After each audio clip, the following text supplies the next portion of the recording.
हम bus station के ऊपर खड़े हुए एक मिनी बस को देखते हैं जिसमें जल्दी से पैसेंजर्स बैठ जाते हैं। ये लगभग 17 पैसेंजर्स थे और कोई भी आपस में एक दूसरे को नहीं जानता था। शहर में भी सब कुछ नॉर्मल है और इनके दरमियान भी सब कुछ नॉर्मल ही है। अब तक इन्हें बिल्कुल अंदाजा नहीं है कि इनके साथ क्या होने वाला है।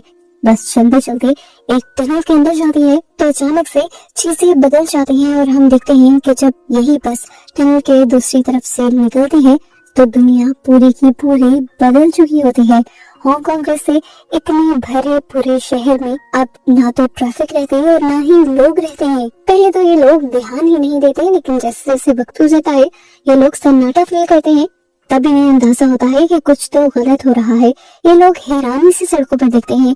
वहाँ ना ट्रैफिक थी, यहाँ तक कि कोई जानवर भी नजर नहीं आ रहा था। इंसान नजर आना तो बहुत दूर की बात। इसी दौरान इनमें से एक लड़की जो अपने फ्रेंड को मैसेज कर रही थी वो देखती है कि अब टनल से निकलने के बाद कोई भी मैसेज सेंड नहीं हो रहा, जबकि इसी बस में एक बिजनेसमैन बैठा हुआ था जो बहुत जरूरी कॉल कर रहा था। टनल से निकलने के बाद उसकी कॉल कट गई थी और अब जब वो दोबारा वही कॉल लगाने की कोशिश कर रहा था तो कॉल भी मिल नहीं पा रही थी। खैर बस अब उस बस स्टेशन पर पहुंच जाती है जो उनकी मंजिल थी। यहाँ आकर ये लोग हैरान परेशान हो जाते हैं। ये एरिया तो कभी खाली नहीं होता था और मिडनाइट में तो यहाँ ज्यादा रश होता था, लेकिन आज ये जगह भी ऐसे खाली थी कि जैसे इंसानों को दुनिया से उठा ही लिया गया हो। ये सब लोग बहुत ज्यादा परेशान हो जाते हैं। दूर दूर नजर दौड़ाने पर इन्हें एक आध साइकिल तो नजर आती है, लेकिन उस पर भी ना कोई इंसान नजर आता है और ना ही उनकी कोई चीज। ये लोग बाहर निकलकर रेस्टोरेंट्स में देखते हैं। रेस्टोरेंट्स में जगह जगह खाना तो पड़ा हुआ था, लेकिन वहाँ उन्हें खाने के लिए कोई इंसान नहीं था। ऐसा क्या हो गया था यहाँ पर? ये सब लोग इसी बात को जानने के लिए परेशान हो जाते हैं। ये सब लोग याद कर रहे थे कि आखिर किस टाइम में सब कुछ बदला था और हुआ क्या था इनके साथ। सबसे पहले उस बिजनेसमैन को याद आता है कि उसने 1 सेकंड के लिए आंख झपकी थी और जैसे ही उसने आंख खोली तब बस के ऊपर लिखा हुआ टाइम अचानक से बदल गया था। ड्राइवर को भी याद आया कि ठीक उसी सेकंड वो भी नीचे झुका था गाना बदलने के लिए। यहीं से हमें फ्लैशबैक दिखाया कि सबने उसी सेकंड में आंखें झपकी थी, ऐसे जैसे उन सबसे किसी ट्रांस में करवाया गया हो और उसी सेकंड सब कुछ बदल गया था। अब वो बिजनेसमैन बोलता है, मुझे लगता है कि हम सारे मर गए हैं और दूसरी दुनिया में आ गए हैं। जबकि यहाँ पर एक और लेडी उठती है और कहती है, ऐसा कुछ नहीं हुआ, हम जिंदा हैं, लेकिन मुझे लग रहा है कि हम किसी दूसरी डायमेंशन में या किसी दूसरे टाइमलाइन में आ गए हैं। आखिर इन सबके साथ हुआ क्या था? इन सबको ही ये सवाल मारने लग जाता है और इसी सवाल का जवाब लेने के लिए कुछ लोग यहाँ पर उतर भी जाते हैं। कुछ लोग तो यहाँ पर निकलकर सड़कों पे चिल्लाते हैं, मदद बुलाने की कोशिश करते हैं, पर यहाँ आसपास कोई भी आवाज नहीं थी। इन्हीं की आवाजें अब गूंजकर इन्हीं के कानों को तंग कर रही थी। ये लोग इस चीज से डर भी रहे थे। एक लड़का जो थोड़ी दूर जाता है उसे अचानक से एक इंटरनेट सिग्नल मिलता है। वो खुशी से झूम उठता है और फौरन से इंटरनेट चेक करने की जब कोशिश करता है तो उसे पता चलता है कि 2:08 के बाद दुनिया की कोई भी वेबसाइट अपडेट ही नहीं हुई, गूगल काम नहीं कर रहा। यानी मानो उस टाइम के बाद दुनिया रुक सी गई। अब वही लड़का यहाँ इसी बस वाली एक लड़की को लेकर वॉक के लिए निकल जाता है। उन्हें यकीन था कि वो लोग यहाँ से निकलने का कोई रास्ता ढूंढ ही लेंगे या कम से कम ये पता चला लेंगे कि उनके साथ हुआ क्या है। इसी सब के दौरान उन्हें दूर खड़ा एक मास्क मैन दिखाई देता है।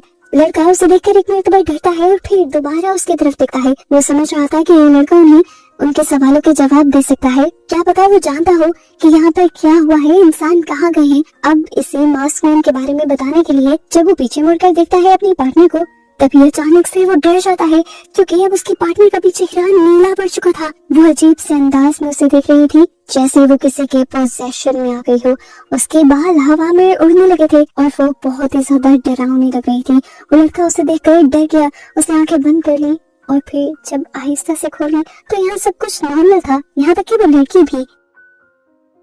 अब यहाँ पर जो 4 स्टूडेंट्स बस से उतर गए थे अपने घर जाने के लिए, उनमें से एक स्टूडेंट घर भी आ जाता है। अचानक उसकी तबीयत बिगड़ जाती है, उसे वॉमिटिंग होने लगती है और जब वो सोफे पर बैठता है तो उसके जिस्म में जोर जोर से झटके लगने लग जाते हैं। उसकी चीखें सुनकर उसके दोस्त उसके घर के अंदर आते हैं और ये देखकर डर जाते हैं कि अचानक से उसका पूरा का पूरा जिस्म जल चुका था और इन लोगों की आंखों के सामने वो राख भी बन गया। ये भयानक नजारा देखकर ये लोग डर गए थे और इन्हें लग रहा था कि अब ये सब उनके साथ भी हो सकता है।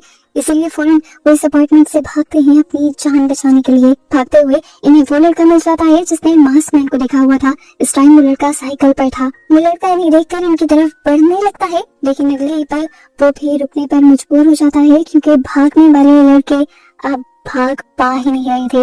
वो भागते भागते ही एकदम से जल जाते हैं और नीचे जमीन पर गिर कर उनका जिस्म राख में बदल जाता है। ये सब देखना उसके लिए भी ऐसा था जैसे उसका दिमाग बंद हो जाता। वो देखता है कि पीछे से तीसरे वाला लड़का भी आ रहा था।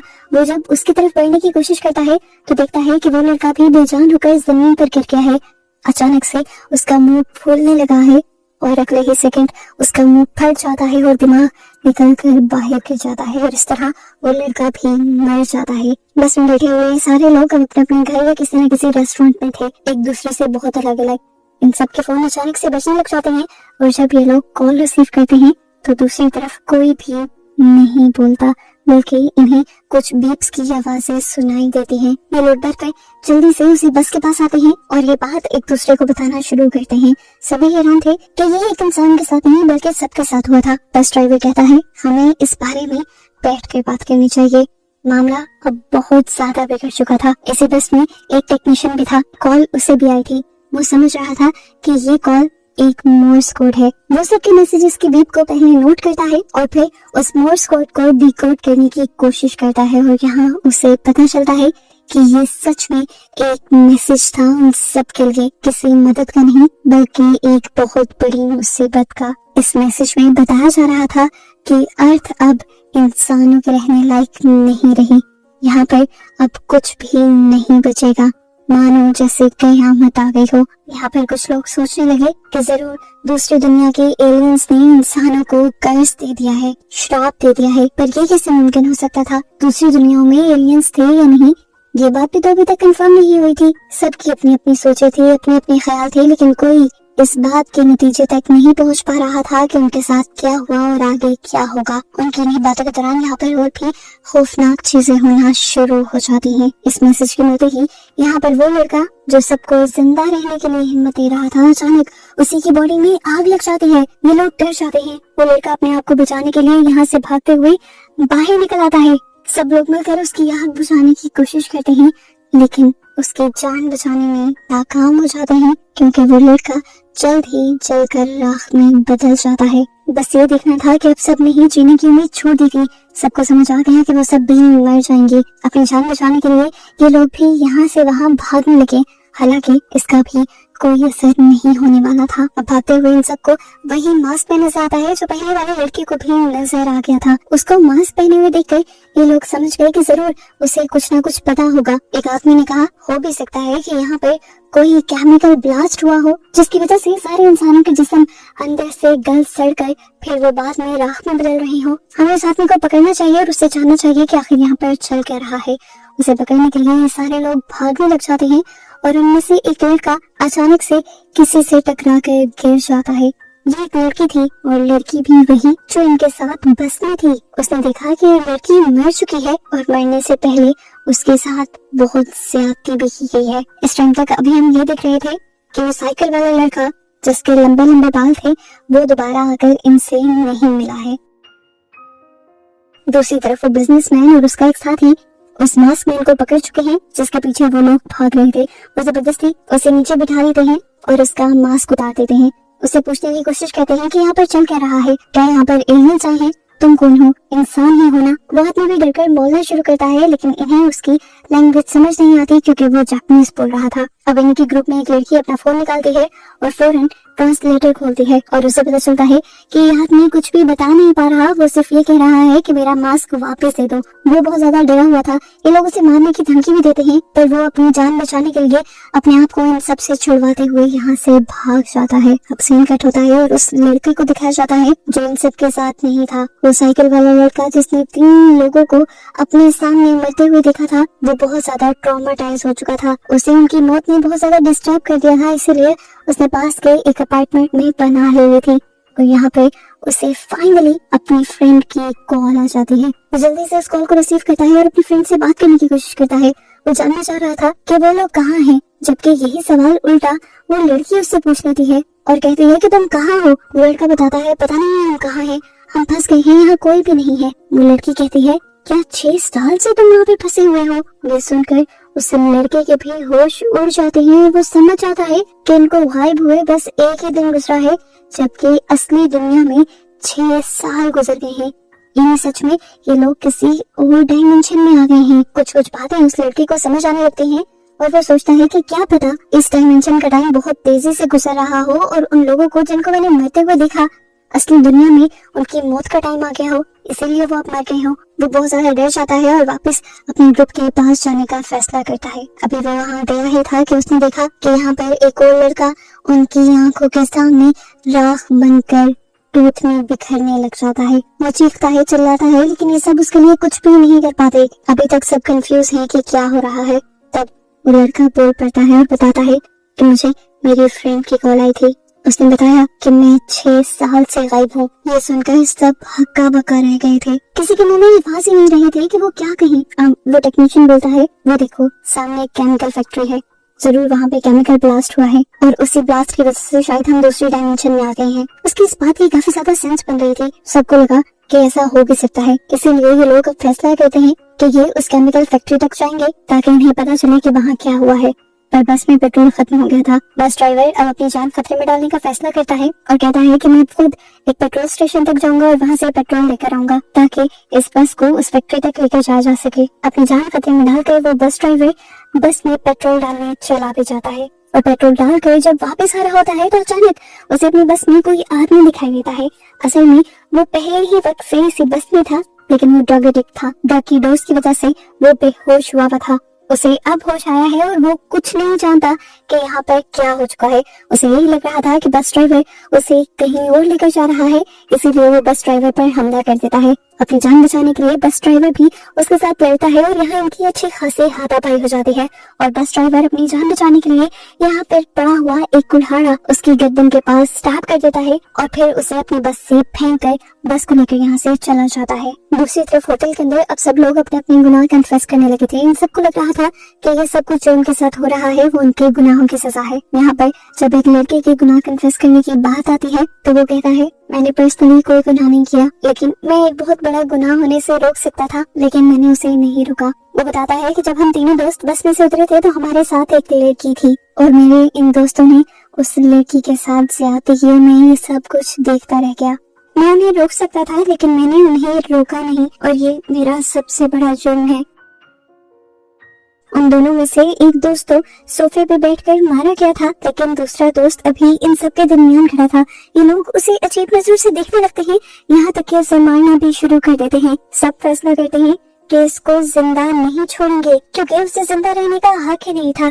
सब एक एक करके उसके दिल के अंदर चाकू स्टैब करते हैं और वो बिजनेसमैन रोते हुए ये कहकर उसके अंदर चाकू स्टैब करता है कि मेरी भी 2 बेटियां हैं और मैं कभी नहीं चाहूंगा कि मेरी दुनिया में ऐसा कोई इंसान जिंदा रहे। ये कहते ही वो उसकी जान की भीख सुने बगैर उसको स्टैब कर देता है और आखिर वो लड़का मारा जाता है। अब उसकी लाश को ठिकाने लगाने के लिए ये सब लोग उसे एक पॉलीथिन में डाल देते हैं और जाकर फ्रीजर में रखने की कोशिश करते हैं, पर अचानक से वो लड़का आंखें खोल देता है। इस टाइम उसकी आंखों से खून निकल रहा था, वो गुस्से में था। वो अपने आप को आजाद करवाता है और यहाँ पर एक बड़ा सा हथियार उठा लेता है इन सबको मारने के लिए। साफ लफ्जों में कहे तो वो मरा नहीं था। इससे पहले कि वो यहाँ पर इस डेवलपर को मारता, वो डेवलपर उससे कहता है, हमें नहीं अपने दोस्त को जाकर मारो जिसने तुम्हारा राज सबके सामने खोला और जिसकी वजह से तुम आज इन सब का शिकार बने। अब डेवलपर की बात मानते हुए वो लड़का जैसे ही अपने दोस्त को मारने के लिए पीछे मुड़ता है, वो डेवलपर यहाँ से एक बहुत बड़ा पेन उठाकर उसके सर पर मार देता है और उसे बेहोश कर देता है। इसके बाद ये सब लोग एक पास के जनरल स्टोर में जाते हैं और अपनी जरूरत का काफी सारा सामान इकट्ठा कर लेते हैं। वहीं से ये लोग ऐसे सूट भी लेते हैं जिसकी वजह से यहाँ की हवा का या केमिकल्स का उनके ऊपर कोई भी असर न हो और इसके बाद निकल जाते हैं उसी केमिकल फैक्ट्री के लिए जहाँ का इन्हें शक था कि उसी जगह पर ब्लास्ट होने की वजह से ये लोग यहाँ पर पहुंचे थे। वहाँ जाने पर इन्हें उन्हीं के जैसे मास्क पहने हुए बहुत से और लोग भी दिखते हैं। ये लोग इसी फैक्ट्री में काम करने वाले वर्कर थे और शायद उन्हीं की तरह इस दुनिया में फंस गए थे। इन लोगों को देखते ही वो इनके ऊपर हमला करने के लिए भागते हैं। ये नहीं सोचते कि ये भी उन्हीं के जैसे इंसान है। ये लोग उनसे बचने के लिए वापस अपनी मिनी बस में बैठ जाते हैं और जख्मी बस ड्राइवर दोबारा पूरी स्पीड से इस बस को दौड़ाने लगता है और फैक्ट्री के लोग अपनी गाड़ियों में इनका पीछा करने लग जाते हैं। वो लोग इनकी बस को चारों तरफ से घेर लेते हैं और बार बार इनकी बस को हिट करते हैं, जिसकी वजह से इनकी बस खराब हो जाती है और आखिरकार इन्हें बस को रोकना ही पड़ता है। अब जहाँ पर ये रुके थे इनके सामने वहीं पर वो लड़का आ जाता है जिसे उस बस ड्राइवर ने मारा था। वो बड़ा सा कुल्हाड़ा अभी भी उसके कंधे में स्टैप था। ये देखकर सब हैरान हो जाते हैं और वो लड़का बस के अंदर आता है। वो भी जिंदा था। सब लोग हैरान थे। सब लोग कहते हैं कि तुम अपने कंधे से ये निकाल दो।